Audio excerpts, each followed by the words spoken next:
नमस्कार छात्रों, स्वागत है आपका हमारी YouTube चैनल में। आज हम कक्षा 12 विषय है हमारा हिंदी, जिसमें काव्य नंबर 7 बादल को घिरते देखा है उसकी विस्तृत समझ प्राप्त करेंगे।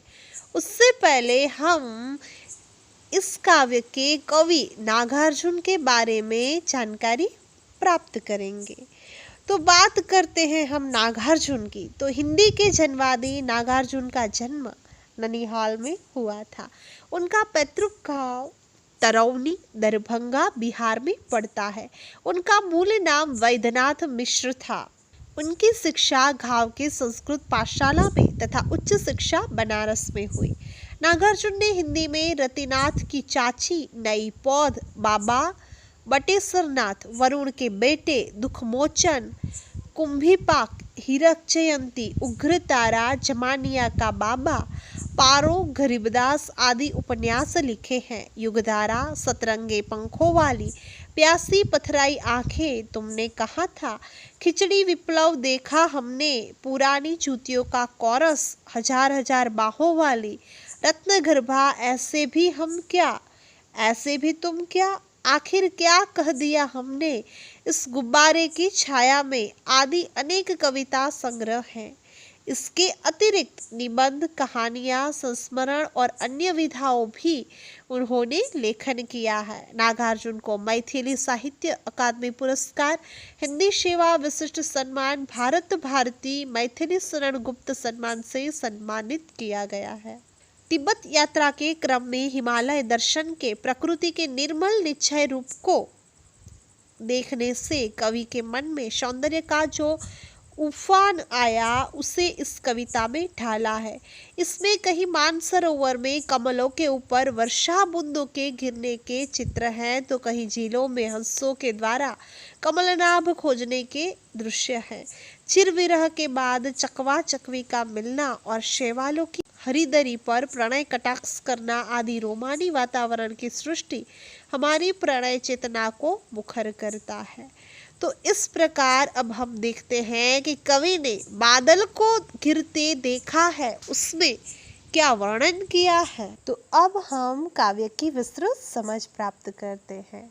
अमल धवल गिरी के शिखरों पर बादल को घिरते देखा है। अमल का अर्थ होता है निर्मल, गिरी यानी कि पर्वत, धवल यानी सफेद और शिखर यानी कि पहाड़ की चोटी। छोटे छोटे मोती जैसे उसके शीतल तुहिन कणों को मानसरोवर के उन स्वर्णिम कमलों पर घिरते देखा है। मैंने बादल को घिरते देखा है। स्वर्णिम यानी कि सुनहरा, छोटा यानी कि लघु, शीतल का अर्थ होता है ठंडक प्रदान करने वाला, तुहिन का अर्थ होता है बर्फ और कमल यानी कि पंकज। तुहिन हिमालय के कंधों पर छोटी बड़ी कई झीलें हैं। झील यानी कि सरोवर, तुंग यानी कि ऊंचा और हिमालय यानी कि हिम का घर। तो इस पंक्तियों के द्वारा कवि क्या कहना चाहते हैं वो हम समझेंगे। तो कवि हिमालय पर्वत के सौंदर्य का वर्णन करते हुए कहते हैं कि मैंने निर्मल, स्वच्छ और उज्जवल पर्वत की चोटियों पर बादलों को घिरते हुए देखा है। वे कहते हैं कि मैंने बादल से छोटे छोटे मोती जैसे शीतल बर्फीले जलकणों को मानसरोवर झील में कमल के खिले हुए सुनहरे फूलों पर घिरते हुए देखा है। मैंने शिखरों पर बादल को घिरते हुए देखा है। फिर आगे क्या कहते हैं कवि, वो हम देखेंगे। उनके श्यामल नील सलिल में समतल देशों से आकर पावस की उमस से आकुल तिक्त मधुर बिसंत तंतु खोजते हंसों को तिरते देखा है, बादल को घिरते देखा है।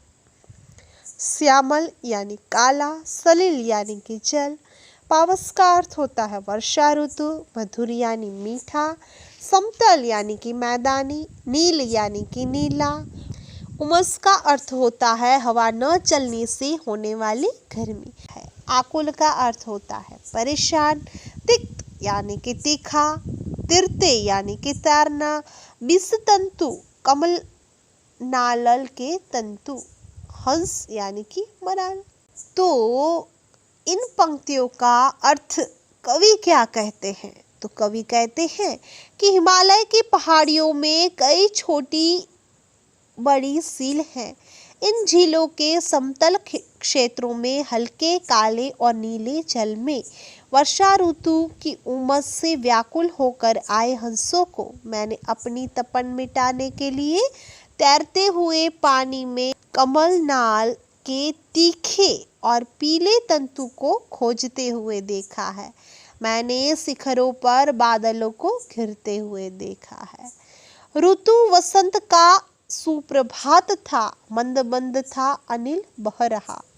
प्रभात यानी कि सवेरा, मंद यानी कि धीमा। बालारूढ़ की मृदु किरणें थी, अगल बगल स्वर्णाभ शिखरे थे। स्वर्णाभ यानी कि सुनहरी आभा, किरण यानी कि रश्मि, अगल बगल यानी कि पास पास, शिखर यानी कि पहाड़ की चोटी, मृदु यानी कि कोमल। बालारूढ़ का अर्थ होता है सुबह का सूर्य।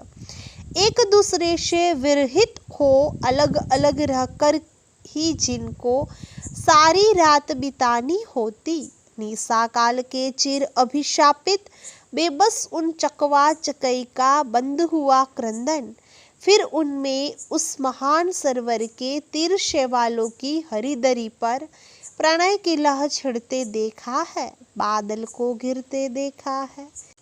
क्रंदन का अर्थ होता है रोना। सरोवर यानी कि सरोवर या झील।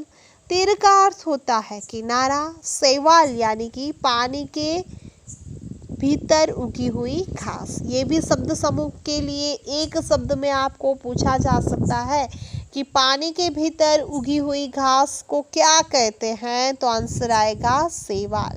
कवि सरोवर के तट के सुनहरे प्रभात का वर्णन करते हुए कहते हैं, वसंत का यह सुंदर सवेरा था। मंद मंद शीतल हवा चल रही थी। बाल बाल सूर्य की कोमल कोमल किरणें चारों ओर फैल रहे थे। उनका सुनहरा प्रकाश पर्वत शिखरों पर पड़ रहा था, इसलिए यह शिखर सुनहरी आभा से चमक रहे थे। ये शिखर अगल बगल ही थे। सुबह होते ही उन विरह विवश चकवा चकवी का क्रंदन बंद हो गया। चकवा चकवी को चिरकाल से रात्रि के समय एक दूसरे से अलग अलग रहने का साप मिला हुआ है, इसलिए उन्हें पूरी तरह रात एक दूसरे से अलग रहकर विरह में बितानी पड़ती है। सुबह होने पर सांप का प्रभाव खत्म हुआ तो इस पक्षी के जोड़े का विलाप भी खत्म हो गया। तो कवि कहते हैं कि फिर मैंने उस महान सरोवर के तट पर शैवालों की हरी मखमली दरी पर चकवा चकवी का प्रणय कलह छिड़ते देखा था। मैंने पर्वत शिखरों पर बादल को घेरते हुए देखा था। तो इस प्रकार काव्य में हिमालय के सौंदर्य का वर्णन किया है। तो आशा है कि ये वीडियो आपको उपयोगी साबित हुआ होगा। So wish you all the best. Like, share and subscribe Eklavya education and hit the ढक्कन एडुएड। Bye bye.